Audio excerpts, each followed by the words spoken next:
Hello friends, Radhe Radhe, जय श्री कृष्णा। कैसे हैं आप सब? आशा करती हूँ आप सब अच्छे होंगे, स्वस्थ होंगे और मैं भी अच्छी हूँ। तो आज इस वीडियो में मैं आप सबको फाल्गुन मास शुक्ल पक्ष की आमला आमलकी एकादशी का महात्म्य सुनाने वाली हूँ। तो सबसे पहले आप सभी को आमलकी एकादशी की अनंत और अनंत शुभकामनाएं। तो चलिए शुरू करते हैं। युधिष्ठिर ने कहा, श्री कृष्ण, मैंने विजय एकादशी का महात्म्य, जो महान फल देने वाला है, सुन लिया। अब फाल्गुन शुक्ल पक्ष की एकादशी का नाम और महात्म्य बताने की कृपा कीजिए। भगवान श्री कृष्ण बोले, महाभाग धर्मनंदन, सुनो, तुम्हें इस समय वह प्रसंग सुनाता हूँ जिसे राजा मानधाता के पूछने पर महात्मा वशिष्ठ ने कहा था। फाल्गुन शुक्ल पक्ष की एकादशी का नाम आमलकी है। इसका पवित्र व्रत विष्णु लोक की प्राप्ति कराने वाला है। मानधाता ने पूछा, द्विज श्रेष्ठ, यह आमलकी कब उत्पन्न हुई, मुझे बताइए। वशिष्ठ जी ने कहा, महाभाग सुनो, पृथ्वी पर आमलकी की उत्पत्ति किस प्रकार हुई यह बताता हूँ। आमलकी की महान वृक्ष है जो सब पापों का नाश करने वाला है। भगवान विष्णु के थूकने पर उनके मुख से चंद्रमा के समान कांतिमान एक बिंदु प्रकट हुआ। वह बिंदु पृथ्वी पर जा गिरा। उसी से आमलकी यानी आंवले का महान वृक्ष उत्पन्न हुआ। यह सभी वृक्षों का आदिभूत कहलाता है। इसी समय समस्त प्रजा की सृष्टि करने के लिए भगवान ने ब्रह्मा जी को उत्पन्न किया। उन्हीं से इन प्रजाओं की सृष्टि हुई। देवता, दानव, गंधर्व, यक्ष, राक्षस, नाग तथा निर्मल अंतःकरण वाले महर्षियों को ब्रह्मा जी ने जन्म दिया। उनमें से देवता और ऋषि उस स्थान पर आए जहाँ विष्णु प्रिया आमलकी का वृक्ष था। महाभाग, उसे देखकर देवताओं को बड़ा विस्मय हुआ। वे एक दूसरे पर दृष्टिपात करते हुए उत्कंठा पूर्वक उस वृक्ष की ओर देखने लगे और खड़े खड़े सोचने लगे कि प्लक्ष आदि वृक्ष तो पूर्व कल्प की ही है, भांति है जो सब के सब हमारे परिचित हैं, किंतु इस वृक्ष को हम नहीं जानते। उन्हें इस प्रकार चिंता करते देख आकाशवाणी हुई, महर्षियों, यह सर्वश्रेष्ठ आमलकी का वृक्ष है जो विष्णु को प्रिय है। इसके स्मरण मात्र से गोदान फल मिलता है। स्पर्श करने से इससे दूना और फल, भक्षण करने से तिगुना पुण्य प्राप्त होता है। इसलिए सदा प्रयत्न पूर्वक आमलकी का सेवन करना चाहिए। यह सब पापों को हरने वाला वैष्णव वृक्ष बताया गया है। इसके मूल में विष्णु, उसके ऊपर ब्रह्मा, स्कंध में परमेश्वर और भगवान रुद्र, शाखाओं में मुनि, टहनियों में देवता, पत्तों में, वासु, फूलों में, मरुदगढ़ तथा फलों में समस्त प्रजापति वास करते हैं।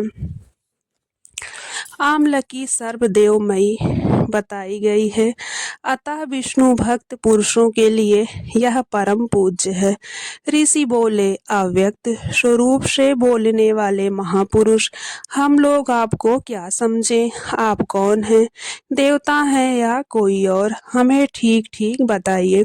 आकाशवाणी हुई, जो संपूर्ण भूतों के कर्ता और समस्त भुवनों के सृष्टि रचयिता हैं, जिन्हें विद्वान पुरुष भी कठिनता से देख नहीं पाते, वही सनातन विष्णु मैं हूँ। देवाधिदेव भगवान विष्णु का कथन सुनकर उन ब्रह्म कुमार महर्षियों के नेत्र आश्चर्यचकित से चकित हो उठे। उन्हें बड़ा विस्मय हुआ कि आदि अंतर रहित भगवान की स्तुति करने लगे। ऋषि बोले, संपूर्ण भूतों के आत्मभूत आत्मा एवं परमात्मा को नमस्कार है।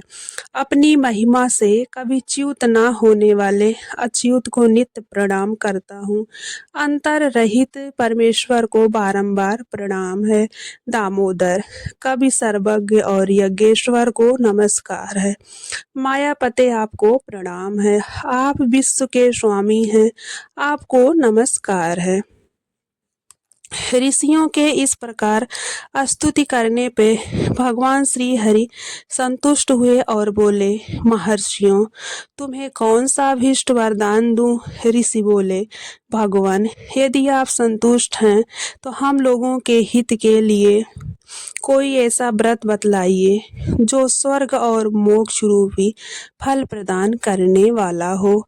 श्री विष्णु बोले, महर्षियों, फाल्गुन शुक्ल पक्ष में यदि पुष्य नक्षत्र से युक्त द्वादशी हो तो वह महान पुण्य देने वाली और बड़े बड़े पातकों का नाश करने वाली होती है। द्विजवरों, उसमें से जो विशेष कर्तव्य है उसको सुनो। आंवले की एकादशी में आंवले के वृक्ष के पास जाकर वहां रात्र में जागरण करना चाहिए। इससे मनुष्य सब पापों से छूट जाता है और सहस्त्र गोदानों का फल प्राप्त करता है। विप्रगढ़, यह व्रतों में उत्तम व्रत है जिसे मैंने तुम लोगों को बताया है। ऋषि बोले, भगवान, इस व्रत की विधि बतलाइए, यह कैसे पूर्ण होता है? इसके देवता, नमस्कार और मंत्र कौन से बताए गए हैं? उस समय स्नान और दान कैसे किया जाता है? पूजन की कौन सी विधि है तथा उसके लिए मंत्र क्या है? इन सब बातों को हम लोगों को बतलाइए, यथार्थ रूप से वर्णन कीजिए। भगवान विष्णु ने कहा, द्विजवरों, इस व्रत की जो उत्तम विधि है उसको श्रवण करो। एकादशी को प्रातः काल दंत धावन करके यह संकल्प करें कि हे पुंडरीकाक्ष, हे अच्युत, मैं एकादशी को निराहार रहकर दूसरे दिन भोजन करूंगा, आप मुझे शरण में रखें। ऐसा नियम लेने के बाद पतित, चोर, पाखंडी, दुराचारी, मर्यादा भंग करने वाले गुरु पत्नीगामी मनुष्यों से वार्तालाप न करें। अपने मन को वश में रखते हुए नदी में, पोखरे में, कुएं पर अथवा घर में ही स्नान करें। स्नान के पहले शरीर में मिट्टी लगाएं। मृत्तिका लगाने का मंत्र, अश्वक्रांते रथक्रांते विष्णु क्रांते वसुंधरे मृत्तिके हर पे पाप जन्म कोट्यम समर्जितम। वसुंधरे, तुम्हारे ऊपर अश्व और रथ चला करते हैं तथा वामन अवतार के समय भगवान विष्णु ने भी तुम्हें अपने पैरों से नापा था। मृत्तिके के मैंने करोड़ों जन्मों में जो पाप किए हैं, मेरे उन सब पापों को हर लो। और स्नान मंत्र, तुम माता सर्वभूतानां जीवनम तत्तु रक्षकम स्वेदजो द्विज जाति नाम रसानाम पतये नमः। स्नातो अहम सर्वतीर्थेषु हृदयपस्रवणेषु च नदीषु देव खातेषु इदम स्नानम तुम्हे भवेत्। जल की अधिष्ठात्री देवी माता, तुम संपूर्ण भूतों के लिए जीवन हो, वही जीवन जो स्वेदज और उद्वज जातियों के जीवों का भी रक्षक है। तुम रसों की स्वामिनी हो, तुम्हें नमस्कार है। आज मैं संपूर्ण तीर्थों, कुंडों, झरनों, नदियों और देव संबंधी सरोवरों में स्नान करना कर चुका। मेरा यह स्नान उक्त सभी स्नानों का फल देने वाला हो। विद्वान पुरुष को चाहिए कि वह परशुराम जी की सोने की प्रतिमा बनवाए। प्रतिमा अपनी शक्ति और धन के अनुसार एक या आधे मासे सुवर्ण की होनी चाहिए। स्नान के पश्चात घर आकर पूजा और हवन करें। इसके बाद सब प्रकार की सामग्री लेकर आंवले के वृक्ष के पास जाएं। वहां वृक्ष के चारों ओर की जमीन को साफ सुथरा कर लीप पोत कर शुद्ध कर ले। शुद्ध की हुई भूमि में मंत्र पाठ पूर्वक जल से भरे हुए नवीन कलश की स्थापना करें। कलश में पंचरत्न, दिव्य गंध आदि छोड़ दे। श्वेत चंदन से उसको चर्चित करें। कंठ में फूल की माला पहनाएं। सब प्रकार के धूप सुगंध फैलाएं। जलते हुए दीपकों की श्रेणी सजा कर रखें। और तात्पर्य यह है कि सब ओर से सुंदर और मनोहर दृश्य उपस्थित करें। पूजा के लिए नवीन छाता, जूता और वस्त्र भी मंगा कर रखें। कलश के ऊपर एक पात्र रखकर उसे दिव्य लाजों से भर दे। फिर उसके ऊपर सुवर्णमय परशुराम जी की स्थापना करें। विश्वकाय नमः कहकर उनके चरणों की, विश्वरूपिणे नमः से दोनों घुटनों की, उग्राय नमः से दोनों जांघों की, दामोदराय नमः से कटिभाग की, पद्मनाभाय नमः से उदर की, श्रीवत्सधारिणे नमः से वक्षस्थल की, चक्रिणे नमः से बाएं बाह की, गदिने नमः से दाहिने बाह की, वैकुंठाय नमः से कंठ की, यज्ञमुखाय नमः से मुख की, विश्वकनिधय नमः से नासिका की, वासुदेवाय नमः से नेत्रों की, वामनाय नमः से ललाट की, सर्वमात्मने नमः से संपूर्ण अंगों तथा मस्तक की पूजा करें। ये ही पूजा के मंत्र हैं। तदनंतर यानी इसके पश्चात भक्ति युक्त चित्त से भक्त फल के द्वारा देवाधिदेव परशुराम जी को अर्घ्य प्रदान करें। अर्घ्य का मंत्र इस प्रकार है। नमस्ते देव देवेशु जामदग्ने नमोस्तुते गृह्णामि दत्त मामलेक्यायुतं हरे। देव देवेश्वर जमदिगमन नंदन श्री विष्णु स्वरूप परशुराम जी आपको नमस्कार है, नमस्कार है। आंवले के फल के साथ दिया हुआ मेरा यह अर्घ्य ग्रहण कीजिए।